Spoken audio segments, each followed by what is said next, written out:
ಕಡಿಮೆ ಅವಧಿಯಲ್ಲಿ ಉತ್ತಮ ಆದಾಯ ತಂದುಕೊಡುವ ಪ್ರಮುಖ ವಾಣಿಜ್ಯ ಬೆಳೆಯಾಗಿರುವ ಸೂರ್ಯಕಾಂತಿ ಬೆಳೆದಿರುವ ಬಳ್ಳಾರಿ ಜಿಲ್ಲೆಯ ಕಂಪ್ಲಿ ತಾಲೂಕಿನ ರೈತರು ಹೆಚ್ಚಿನ ಲಾಭದ ನಿರೀಕ್ಷೆಯಲ್ಲಿ ಇದ್ದಾರೆ.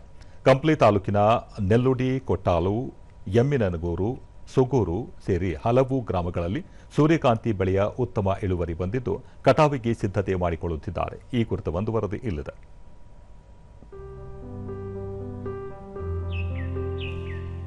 ತುಂಗಭದ್ರಾ ನದಿ ಅಚ್ಚುಕಟ್ಟು ಪ್ರದೇಶದಲ್ಲಿನ ವಿವಿಧ ಗ್ರಾಮಗಳಲ್ಲಿನ ಹೊಲ ಗದ್ದೆಗಳಲ್ಲಿ ಬೆಳೆದು ನಿಂತಿರುವ ಸೂರ್ಯಕಾಂತಿ ಬೆಳೆ ಜನರ ಕಣ್ಮನ ಸೆಳೆಯುತ್ತಿದೆ.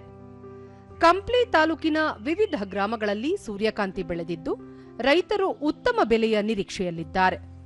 ಇದರೊಂದಿಗೆ ಸೂರ್ಯಕಾಂತಿ ಬೆಳೆಗೆ ಕೇಂದ್ರ ಸರ್ಕಾರ ಕನಿಷ್ಠ ಬೆಂಬಲ ಬೆಲೆ ಘೋಷಿಸಿದ್ದು ರೈತರಲ್ಲಿ ಹೊಸ ಉತ್ಸಾಹ ಮೂಡಿಸಿದೆ. ಸೂರ್ಯಕಾಂತಿ ಬೆಳೆಯು ಕಡಿಮೆ ನೀರಿನಲ್ಲಿ ಉತ್ತಮ ಇಳುವರಿ ನೀಡುವ ವಾಣಿಜ್ಯ ಬೆಳೆಯಾಗಿದ್ದು ಈ ಬೆಳೆ ತುಂಗಭದ್ರಾ ಅಚ್ಚುಕಟ್ಟು ಪ್ರದೇಶದ ರೈತರಿಗೆ ಲಾಭದಾಯಕ ಬೆಳೆಯಾಗಿ ಪರಿಣಮಿಸಿದೆ. ಬೆಂಬಲ ಬೆಲೆ ಘೋಷಣೆಯಿಂದ ಈ ಬಾರಿ ಇನ್ನಷ್ಟು ರೈತರು ಸೂರ್ಯಕಾಂತಿ ಬೆಳೆಯುವುದಕ್ಕೆ ಮುಂದಾಗಿದ್ದಾರೆ. ಮಾರುಕಟ್ಟೆಯಲ್ಲಿ ಬೆಲೆ ಕುಸಿತದ ಆತಂಕವಿಲ್ಲದೆ ತಮ್ಮ ಉತ್ಪನ್ನಕ್ಕೆ ನಿಗದಿತ ಬೆಲೆ ದೊರೆಯುವ ನಿರೀಕ್ಷೆಯಿಂದ ರೈತರು ಸಂತಸ ವ್ಯಕ್ತಪಡಿಸುತ್ತಿದ್ದಾರೆ. ಈ ಕುರಿತು ದೂರದರ್ಶನದೊಂದಿಗೆ ಎಮ್ಮಿಗನೂರಿನ ರೈತ ಬಸಯ್ಯಸ್ವಾಮಿ 5 ಎಕರೆ ಪ್ರದೇಶದಲ್ಲಿ ಸೂರ್ಯಕಾಂತಿ ಬೆಳೆದಿದ್ದೇನೆ. ಇದುವರೆಗೆ ಕ್ರಿಮಿ ಕೀಟಗಳ ಹಾವಳಿ ಕಾಣಿಸಿಕೊಂಡಿಲ್ಲ. ಕೇಂದ್ರ ಸರ್ಕಾರ ಬೆಂಬಲ ಬೆಲೆ ಘೋಷಣೆ ಮಾಡಿದ್ದು ಹೆಚ್ಚು ಲಾಭ ದೊರೆಯುವ ಭರವಸೆ ಇದೆ. ಖರೀದಿ ಕೇಂದ್ರಗಳು ಗ್ರಾಮೀಣ ಭಾಗದ ರೈತರಿಗೆ ಹೆಚ್ಚಿನ ಅನುಕೂಲವಾಗಲಿದೆ ಎಂದರು. ಈ ವರ್ಷ ಉತ್ತಮ ಫಸಲುತ್ತಿದೆ. ಅದರ ಜೊತೆಗೆ ಬೆಂಬಲ ಬೆಲೆ ಕೂಡ 8,403 ರೂಪಾಯಿ ಕೂಡ ಉತ್ತಮವಾಗಿ ರೈತರಿಗೆ ದೊರಕಲಿದೆ. ಆಮೇಲೆ ಈ ಭಾಗದಲ್ಲಿ ಉತ್ತಮ ಮಳೆ ಆಗಿದ್ದು ಜೊತೆಗೆ ತುಂಗಭದ್ರಾ ನದಿ ಸರಳವಾಗಿ ಹರಿಯುವುದರಿಂದ ಹಾಗೂ ಪಂಪ್ ಸೆಟ್ ಹಾಗೂ ತಗ್ಗದ ಪರಿಸರಗಳಲ್ಲಿ ಸೂರ್ಯಕಾಂತಿ ಬೆಳೆ ನಾವು ಬೆಳೆದಿವಿ. ಈ ಸಲ ಉತ್ತಮ ಬೆಳೆಯಾಗಿದ್ದು ಯಾವುದೇ ತರ ಇದುವರೆಗಾಗಿ ಒಂದು ಕ್ರಿಮಿ ಕೀಟನಾಶವಿಲ್ಲದೆ ರೈತರು ಕಾಪಾಡಿದ್ದಾರೆ. ಹೊಸ ನೆಲ್ಲುಡಿ ಗ್ರಾಮದ ರೈತ ಎಚ್ ವೀರಶೇಖರ ಗೌಡ ಕಡಿಮೆ ನೀರಿನಲ್ಲಿ ಸೂರ್ಯಕಾಂತಿ ಬೆಳೆ ಬೆಳೆಯಬಹುದಾಗಿದೆ. ಕೇಂದ್ರ ಸರ್ಕಾರ ಬೆಂಬಲ ಬೆಲೆ ಘೋಷಣೆ ಮಾಡಿದ್ದು ಎಲ್ಲ ರೈತರಲ್ಲೂ ಸಂತಸ ಮೂಡಿದೆ ಎಂದು ತಿಳಿಸಿದರು.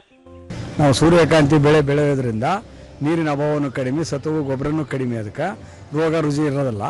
ಮಳೆಗೆ ಅಲ್ಪ ನೀರೇ ಸಾಕು. ಅದಕ್ಕೆ తర్వాత ಅದನ್ನು ನೀವು ಬೆಳೆ ಬಂದಾಗ ಒಂದು 8 ದಿನ ಹೂವು ಬಿಟ್ಟಾಗ ಮಳೆ ಬರಬಾರ್ದು ಅಷ್ಟೇ. ಅದರದ್ದು ಒಳ್ಳೆ ಬೆಂಬಲ ಬೆಲೆ ಘೋಷಣೆ ಮಾಡ್ಯಾರ.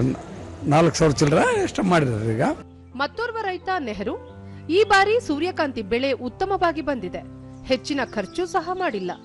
ಇಳುವರಿ ಸಹ ಉತ್ತಮವಾಗಿ ಬಂದಿದ್ದು ಹೆಚ್ಚಿನ ಲಾಭದ ನಿರೀಕ್ಷೆಯಲ್ಲಿದ್ದೇವೆ ಎಂದರು. ಸ್ವಲ್ಪ ನೀರು ಬಿಟ್ಟಿತ್ತು.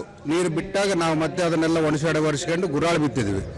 ಇವಾಗ ನಮಗೆ ಇದು ಮಾಡಬೇಕಾದಂದ್ರೆ ಈ ಗೌರ್ಮೆಂಟ್ ಒಂದೇ ನಮಗೆ ಒಳ್ಳೆ ಸ್ವಲ್ಪ ಮಾರುಕಟ್ಟೆ ಇದು ಮಾಡಿ ಒಳ್ಳೆ ರೇಟ್ ಸಿಕ್ಕರೆ ಪರವಾಗಿಲ್ಲ. ಯಾಕಂದ್ರೆ ನಾವು 5 ಎಕರೆ ಬೆಳೆದಿವಿ. ಅದರಲ್ಲಿ ಈಗ ಫಸಲಂತೂ ಪರವಾಗಿಲ್ಲ, ಬೇಷಿದೆ.